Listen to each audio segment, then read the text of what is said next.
Mais s'il n'est pas sur le podium, voici mon top 10 des meilleurs joueurs all-time de foot. À la 10e place, le plus grand joueur allemand de tous les temps, Beckenbauer. Alors Beckenbauer, c'est celui qui a inventé le poste de libéraux. C'est aussi le leader charismatique du grand Bayern Munich des années 70 et de la RFA, vainqueur de la Coupe du Monde en 1974. Il est le plus grand joueur d'Allemagne. Il a aussi 2 ballons d'or. Pour un défenseur, c'est très très fort. Il a vraiment marqué son époque. C'est un ancien milieu offensif reconverti au poste de défenseur avec une élégance rare. Beckenbauer forever. À la 9e place, le Michel Platini national. Michel Platini qui a redonné ses lettres de noblesse à l'équipe de France. Avant lui, l'équipe de France était quasiment le néant, à part la parenthèse 1958 avec Raymond Kopa. Puis Platini est arrivé à la fin des années 70 et ça a été vraiment le grand joueur, le meilleur joueur du monde de cette période avec notamment 3 ballons d'or consécutifs. Ça a été le premier à faire cet exploit. 83, 84, 85. Le premier trophée pour l'équipe de France, l'Euro 84 où il a fini meilleur buteur record encore aujourd'hui avec 9 réalisations, Michel Platini. Alors je sais qu'il y en a qui vont crier, mais à la 8e place, Cristiano Ronaldo, énorme joueur, le 2e meilleur joueur de tous les temps pour moi du Real Madrid. Je vous dirai tout à l'heure qui est le premier. Des records à la pète de but, on présente plus Cristiano Ronaldo. Et voici le plus grand joueur de tous les temps du Real Madrid, Alfredo Di Stefano.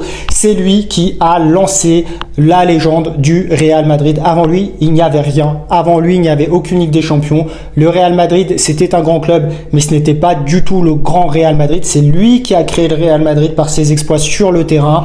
Le joueur était argentin de naissance. Il a été naturalisé ensuite espagnol. Il a gagné les 5 premières Ligues des Champions du Real Madrid. C'est lui qui a lancé la légende. Allez voir les highlights de Di Stefano sur YouTube si vous ne le connaissez pas. Je sais qu'il y en a beaucoup qui ne le connaissent pas et vous comprendrez pourquoi c'est le meilleur joueur de tous les temps du Real Madrid. À la 6e place, R9 Ronaldo, le Brésilien. S'il n'avait pas eu ses multiples blessures, il serait bien au-delà dans ce classement.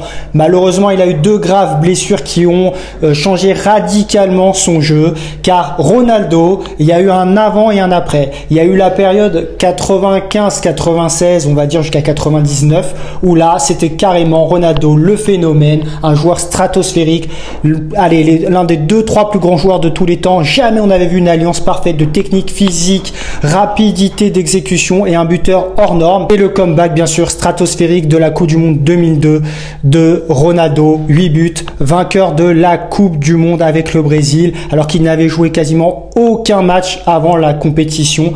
Incroyable comeback, incroyable joueur. À la 5e place, la légende Johan Cruyff, 3 ballons d'or, finaliste avec les Pays-Bas de la Coupe du Monde 74. L'héritage de Johan Cruyff perdure encore aujourd'hui avec Guardiola, mais surtout avant lui, il n'y avait pas d'Ajax Amsterdam.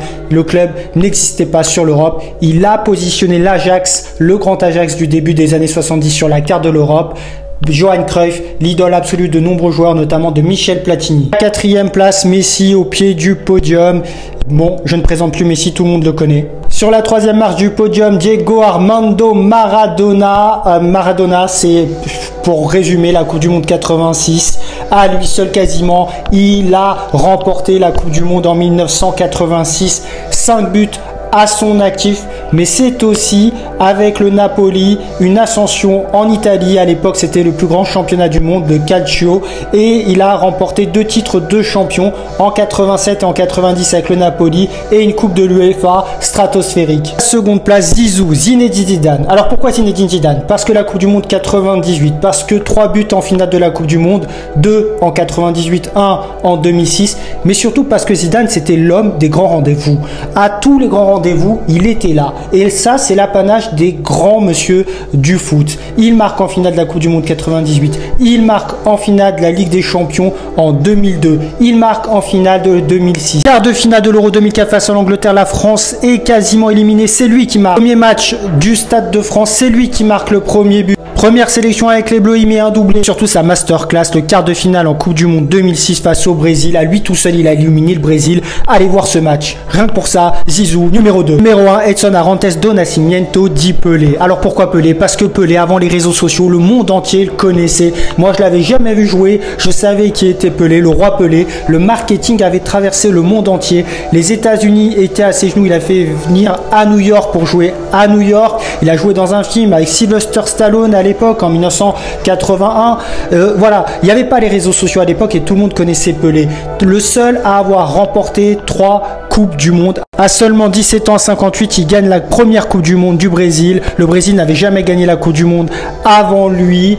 Et au Brésil, c'était un dieu vivant. Dans le monde entier, c'était un dieu vivant. On n'avait jamais vu un joueur pareil avant. Alors, il y en a qui vont parler de Messi, mais il n'y avait pas les réseaux sociaux à l'époque. Et Pelé, c'est un joueur avant-gardiste. Rapidité, technique, puissance. Il avait tout, le jeu de tête, malgré sa petite taille. Il était tout simplement incroyable. Et voilà, c'était vraiment la légende, la référence. Le monde entier le connaissait. Et je répète, il n'y avait pas les réseaux sociaux. Pelé number one. Donne-moi ton avis en commentaire.